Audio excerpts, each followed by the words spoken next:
Que bom, estamos aqui no canal E Família, esse espaço que Deus nos concedeu para estudarmos a sua palavra. E que bom ter você aqui junto conosco. Nós vamos estudar, a partir de agora, a lição número 8, Ensinando Discípulos, parte 2. Você que está conosco se lembra, na semana passada nós estudamos a parte 1, Ensinando Discípulos, parte 1. Foram ensinamentos muito agradáveis, muito profundos para nós, e nessa semana não vai ser diferente. Nós contamos com a sua participação, assista os vídeos, faça seus comentários. Esse espaço foi criado exatamente para isso. Toda vez que você interage aqui, deixando o seu like, fazendo seus comentários, isso é um incentivo para nós que estamos aqui gravando semanalmente esses estudos. Nós temos recebido mensagens de pessoas assistindo de Portugal, assistindo de países da África. Então deixa aqui seus comentários e identifique de onde você nos assiste, por favor. A lição começa então com o verso para memorizar, Marcos 10, versículo 45, que Jesus diz o seguinte: pois o próprio Filho do Homem não veio para ser servido, mas para servir e dar a sua vida em resgate de muitos. E para continuar esse estudo, nós vamos pedir a presença de Deus conosco. Oremos. Nosso bondoso Deus, Pai de amor, de misericórdia, nós vamos começar esse estudo. Pedimos que Teu Espírito nos ajude, nos conduza na compreensão desses assuntos, de maneira que nós possamos também, assim como os discípulos de Cristo, há 2000 anos atrás, sermos ensinados e nos preparar para viver uma vida de comunhão com Ele. É a nossa oração que fazemos em nome de Jesus. Amém. Então, aqui nós temos o capítulo 10 de Marcos, que vão nos trazer ensinamentos. Ali Jesus estava se preparando para a cruz e estava ensinando os seus discípulos lições que eles precisariam para enfrentar aquele momento, né, de despedida. Jesus ia ser morto, e também para continuar o ministério. Assim como nós precisamos dos ensinos de Cristo Jesus. O que mais nós poderíamos destacar aqui no dia de sábado? Pai, nesse estudo aqui, da segunda parte, né, o autor aqui ele vai focar mais nesse capítulo 10 em relação ao discipulado ainda, né, Jesus ensinando os seus discípulos, mas assuntos práticos, né, do dia a dia, da vida cristã. Né? Nós estudamos na primeira parte mais a questão espiritual ali, Jesus com seus discípulos, né? E aqui nessa segunda parte nós vamos falar sobre casamento, sobre filhos, né? Sobre família, vários assuntos do cotidiano que serviram para os discípulos na época ali com Jesus e que servem para nós hoje também.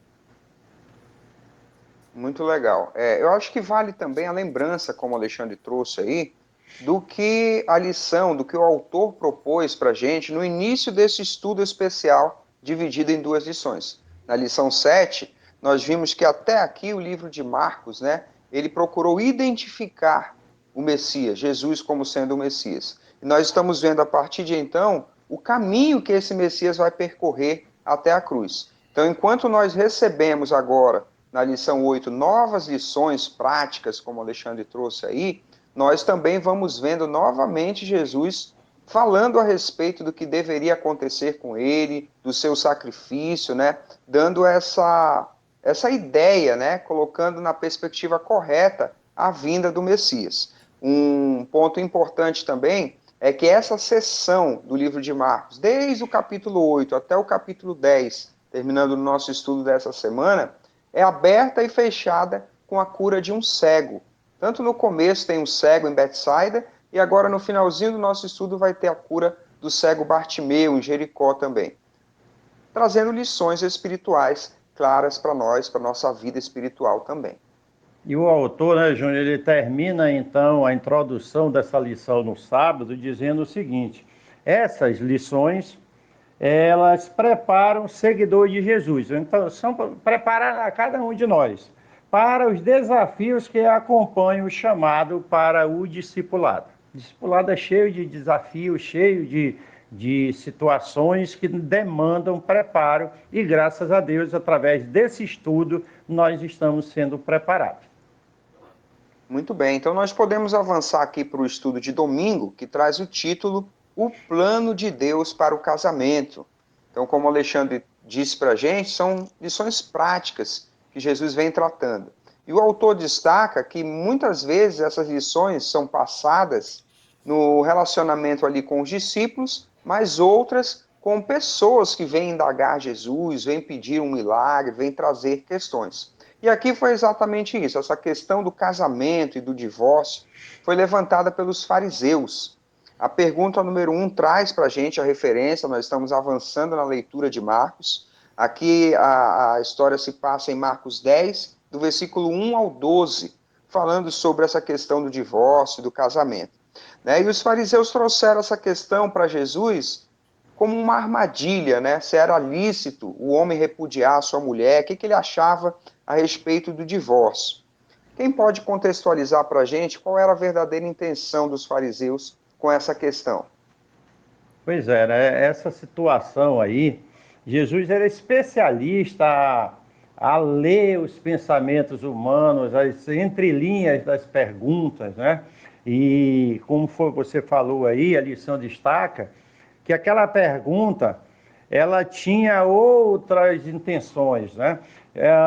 Ali havia o contexto era o seguinte: o Herodes Antipas era casado, tinha abandonado a sua esposa e tinha ficado com a esposa do seu irmão. Isso tinha sido um escândalo, tal.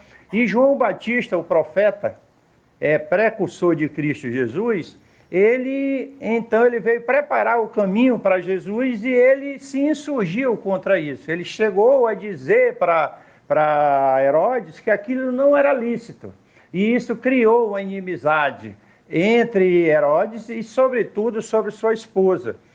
Isso culminou com a prisão de João Batista e João Batista teve a sua cabeça degolada, seu pescoço degolado e a sua cabeça levada numa festa no palácio de Herodes. Então, a partir disso aí, o texto dá a entender que os discípulos, os fariseus queriam colocar Jesus nessa armadilha, de maneira que Jesus fosse também levado a ter o fim que João Batista teve. Muito bem, então a partir desse contexto, nós começamos a entender a resposta de Jesus e como ele trabalhou essa temática, né? Na sequência da conversa com os fariseus, ele vai questioná-los o que Moisés diz a respeito do assunto. E aí eles citam Deuteronômio 24, ali tem as leis a respeito do divórcio, né? E a lição traz para nós o comentário dizendo que as leis a respeito do divórcio, a possibilidade de se divorciar, foi uma tentativa de proteger a mulher naquela época, bem específica da história do povo de Israel. Mas com o passar dos anos, como em muitos outros temas, as leis foram sendo distorcidas, né? E ali havia uma certa discussão a respeito do tema. Bom, Jesus não vai focar nessa lei de Deuteronômio 24 e vai colocar os pingos nos is, digamos assim, com relação ao desejo de Deus para o casamento. Então ele volta a sua atenção lá para Gênesis, né? E a lição vai dizer aqui: Jesus mencionou o ideal original de Deus para o casamento. E esse é o ponto-chave do nosso estudo a respeito desse tema. Qual que é o plano original de Deus? Ele observou que no início Deus fez o homem e uma mulher, dois indivíduos. E então ele combinou com o ensinamento de que o homem deixa seus pais e se une à sua esposa, tornando-se os dois uma só carne. Então a ideia que Jesus trabalhou ali foi no sentido de que não se deve separar aquilo que Deus juntou. O que a gente pode trazer mais de compreensão, de lições para a nossa vida a respeito desse tema nesse estudo de domingo? Eu acho importante, né, nós levarmos em consideração no mundo que nós vivemos hoje, né, esses ensinamentos na prática, na nossa vida hoje. Jesus ali mostrou o ideal de Deus para o ser humano, né? Aquilo que ele havia criado desde lá do Éden, o casamento, né? Só que hoje nós vivemos num mundo de pecado, né? E as relações também sofreram as consequências desse pecado, né? Então hoje existem abusos, existem maus tratos nas relações. Então isso deve ser levado em consideração também, né? Assim como lá para Moisés Deus visava proteger o seu povo, né, levando em consideração a realidade dele, hoje também é desejo dele de proteger as pessoas, né? Então isso deve ser levado em consideração. Eu acho que precisamos entender e considerar isso que o Alexandre levantou. De repente, nós estamos falando para pessoas aqui que fizeram um plano, se casaram para viver o resto da vida com o seu parceiro ou com a sua parceira, mas em função de estar num mundo de pecado, pode ter sido necessário uma separação. Olha, o fato de nós sermos cristãos não deve ser motivo para nós permitirmos abuso nas relações matrimoniais.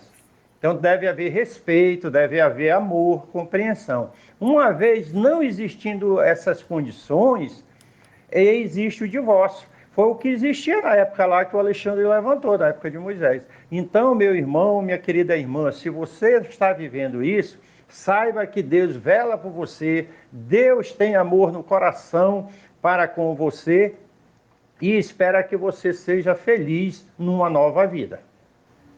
Legal, né? Muito bem. Maravilha.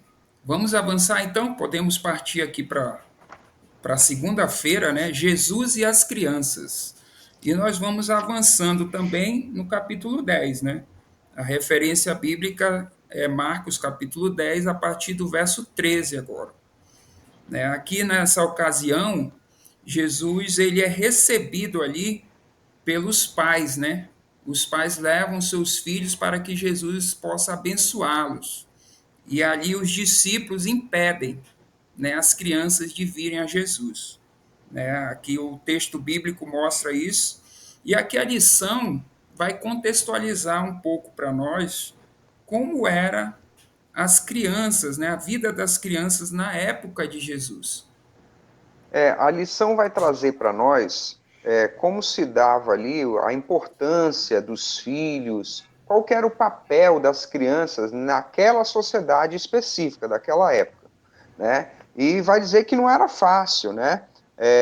A infância, a maternidade, havia um alto risco de morte para os bebês, para as crianças, para as mães, para as gestantes, né? Além disso, as crianças ocupavam uma posição social inferior, semelhante à dos escravos. Olha só que interessante. Então, crianças com deficiências, crianças que eram rejeitadas, eram deixadas para morrer muitas vezes. Ou então, as que eram abandonadas eram criadas para serem vendidas como escravos. Então, não era uma situação fácil. E provavelmente, essa cultura da época, impregnada ali na mente dos discípulos, acabou afetando o julgamento deles com relação ao relacionamento que Jesus desejava ter com os pequeninos também. Legal, né? Interessante aqui que o autor fala que os discípulos não entenderam o conceito de receber o reino de Deus como uma criança. Então, eles repreendiam os pais ali que levavam as crianças até Jesus. O que mais, pai, nós podemos aprender com esse episódio aqui? Então, essa cultura, ela impregnou, estava impregnada na sociedade. Os discípulos faziam parte disso. Mas Jesus vai romper com essa cultura, com essa tradição, e vai repreendê-lo, vai dizer, não, eu recebo as crianças. Isso é um ensinamento para cada um de nós. Nós devemos estar aqui no canal com pessoas que são pais, que cuidam dos seus filhos, cuidam dos seus netos. Nós não podemos impedir as crianças de ir a Jesus. Seja um ir no sentido como foi lá com os discípulos, que era um ir ali literal para ser abençoada, e seja hoje no sentido de levar as crianças ao conhecimento de Jesus, à igreja, ao culto familiar, de maneira que as crianças tenham a noção de quem é Jesus, como se relacionar com ele. Uma lição maravilhosa para cada um de nós. Elas devem ser incluídas, né, pai? Então, Sim. na sequência do nosso estudo aqui, nós vamos ver algumas citações também de Ellen White, né, o livro A Ciência do Bom Viver, e nós vamos ter a noção exata de duas lições que nós aprendemos aqui com esse episódio. A primeira lição considera que nós não podemos impedir as crianças de ir até Jesus, como o papai trouxe. Jesus completa, porque o reino de Deus pertence a elas. E uma segunda lição, nós devemos nos inspirar no comportamento delas. A lição diz, devemos recebê-lo, o reino de Deus, na atitude de uma criança. Provavelmente uma referência à confiança simples e irrestrita em Deus. Legal. São instruções maravilhosas que nós precisamos aprender. Então, nós já vimos aqui na lição número 8, ensinando os discípulos, a parte 2, a questão do casamento, agora dos filhos, das crianças, né, o relacionamento que precisam ter com Jesus Cristo. E a terceira parte, aqui na terça-feira, fala um melhor investimento. Aqui vai trabalhar a questão das riquezas. Como nós, cristãos, precisamos nos relacionar com a riqueza. Tá? Elas são importantes, né? Nós vivemos num mundo material que tudo tem um custo muito alto e não tem problema nenhum nós adquirirmos riqueza, termos bens materiais. A lição, a trabalho aqui, o contexto, é de alguém que tinha bastante posse, era rico, né? E que chega a Jesus, o autor da lição diz aqui que era um homem que tinha sinceridade e respeito por Cristo. E ele vai diante de Jesus Cristo, mesmo tendo uma posição social privilegiada, vai com uma pergunta. Ele diz, Senhor, o que é necessário para que eu possa entrar no reino dos céus, ter a salvação? Uma pergunta legal, né? Todos nós aqui, de alguma maneira, já fizemos essa pergunta. Legal é essa interação dele com Cristo Jesus. Quando Jesus fala para ele, né, pai, que ele deveria guardar os mandamentos, ele diz que fazia isso, né? Aqui Jesus estava mostrando para aquele jovem, para aquele homem, sobre prioridades, né? A história, quando nós lemos a história, nós vemos que ele não abriu mão das suas riquezas, né? Aquilo lá era prioridade para ele, né? Em relação aos mandamentos de Deus, né? A vida com Jesus. Então, aqui a questão principal é sobre as nossas prioridades, né? Jesus quer o nosso coração, ele quer ser o primeiro na nossa vida. Essa é a maior lição que eu acho que essa história traz para a gente. Nós poderíamos dizer, Júnior, então, que para ser um servo de Cristo, ser um seguidor de Cristo, tem que abrir mão das riquezas? A pergunta que o papai traz para a gente é porque a resposta de Jesus foi essa, né? Depois de entender que ele cumpria toda a lei de Deus, Jesus vai dizer para ele, então vai, vende tudo o que tu tens, dá aos pobres e vem e me segue. E aí aquele jovem sai de lá, aquele homem sai de lá triste. O relato diz porque ele era dono de muitas riquezas, de propriedades. Nesse sentido, do que o Alexandre comentou conosco, a lição traz, aprofunda esse tema, é que a prioridade daquele homem não era Deus, né? Ele tinha algo na sua vida que ocupava o primeiro lugar. Eu lembro da música conhecidíssima do Arautos do Rei, né? Um hino muito conhecido que diz que no trono do viver só existe lugar para um. Então é preciso escolher ocupar esse lugar com Deus, né? Deus deve ser o centro da nossa vida. Nada pode estar ocupando o lugar dele. Então aí nós podemos entender que, assim, de uma maneira bem prática, a questão não era a riqueza, mas a prioridade que ele fazia disso, né? Imagina ele rico, o quanto ele poderia ajudar as pessoas, o quanto ele poderia ser uma bênção na vida das pessoas, né? Então, na sequência, pai, Jesus vai continuar ali, a narração, a narrativa de Marcos continua, e Jesus vai esclarecer bem esse tema. Na sequência, o relato bíblico traz para nós Jesus esclarecendo, né? Ao ouvir esses ensinamentos, os discípulos começaram a interagir com ele. Jesus vai dizer assim: é mais fácil um camelo passar pelo buraco de uma agulha do que um rico entrar no reino dos céus. E aquilo causou ali um alvoroço em meio aos discípulos, eles ficaram nervosos, né? E se questionavam, sendo assim, quem pode ser salvo? E Jesus vai dizer, uma frase bem conhecida que está em Marcos 10, versículo 27, para os seres humanos é impossível, contudo não para Deus, porque para Deus tudo é possível. Então essa é uma lição de graça, né? Nós somos e seremos salvos pela graça de Cristo. É só a graça de Deus que nos salva e nos capacita para viver em santidade. Independente da condição financeira, né? Independente. Independente. Então, nós podemos avançar para a lição de quarta-feira, que traz o título Vocês podem beber o meu cálice? É uma frase, né, uma fala de Jesus para alguns de seus discípulos. E assim nós podemos avançar na leitura de Marcos também. A referência trazida pela pergunta 4 é Marcos 10, do 32 ao 45. E aqui a lição começa contextualizando mais uma predição que Jesus fez a respeito de sua morte, seu sofrimento, né? Eles estavam se aproximando de Jerusalém e novamente Jesus revelava o que iria lhe acontecer. E novamente, mais uma vez, os discípulos escolhiam ignorar. Parece que eles não queriam falar sobre esse assunto e não davam atenção para o que Jesus estava dizendo. Na sequência, tanto a lição vai dizer que eles não entenderam isso, procuraram não falar sobre isso, tanto que Tiago e João, dois discípulos, estavam com outros pensamentos na cabeça. Eles se aproximaram de Jesus e fizeram um pedido diferente. Quem quer contextualizar para a gente aí o pedido que eles fizeram, como se desenrolou essa história com Jesus? Pois é.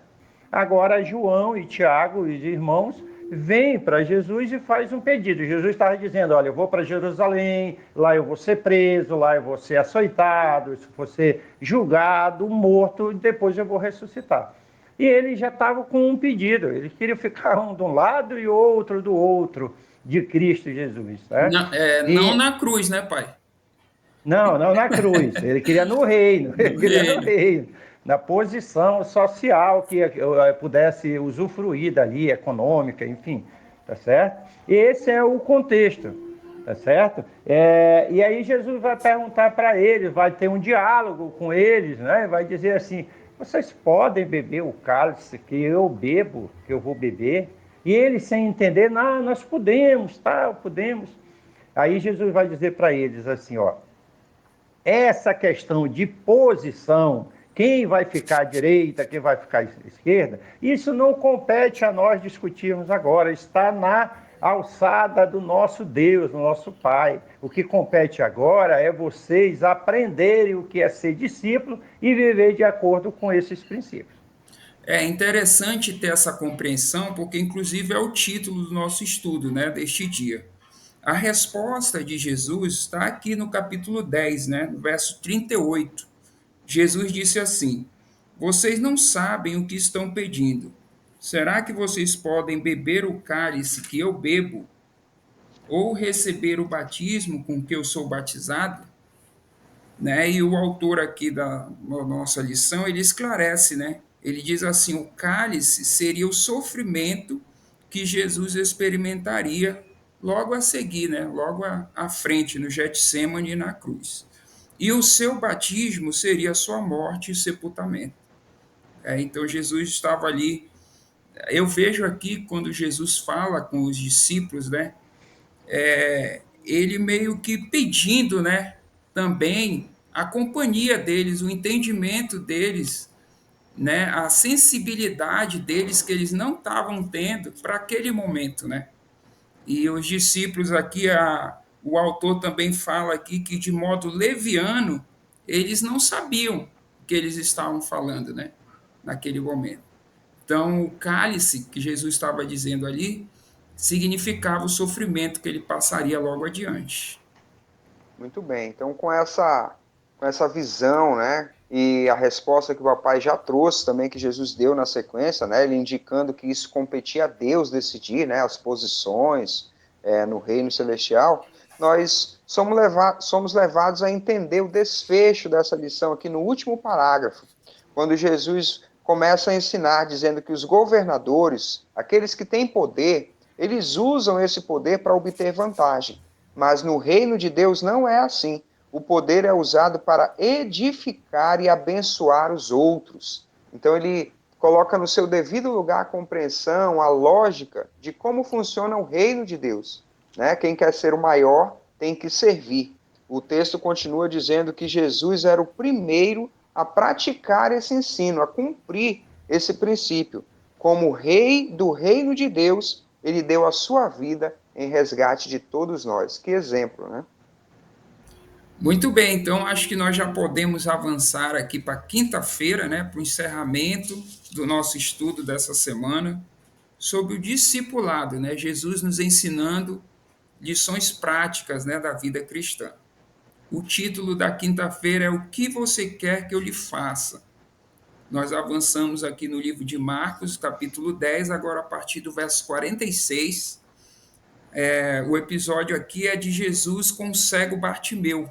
Né? Jesus está saindo ali da cidade de Jericó com seus discípulos e esse cego começa a clamar a Jesus por cura, né? Ele diz: Jesus, filho de Davi, tenha compaixão de mim. E a lição vai trabalhar um pouco esse episódio aqui com esse cego e trazer lições também espirituais, práticas para a nossa vida, né? O que vocês gostariam de destacar aqui dessa história? Um dos primeiros ensinos que nós temos aqui na lição de quinta-feira é a teologia desse grito de socorro do cego Bartimeu, né? A lição vai pontuar que essas palavras, Jesus, filho de Davi, vai dizer assim, era uma confissão de fé em Jesus como sendo o Messias e uma expressão da certeza que ele podia curá-lo. Então, já nessa expressão de socorro, era demonstração de fé daquele homem, de que Jesus era o Messias e de que ele tinha poder para restaurar a visão dele. Essa é a primeira lição que nós encontramos aqui. Era o reconhecimento, né? Ele reconhecia que Jesus podia curá-lo, né? O que mais, pai?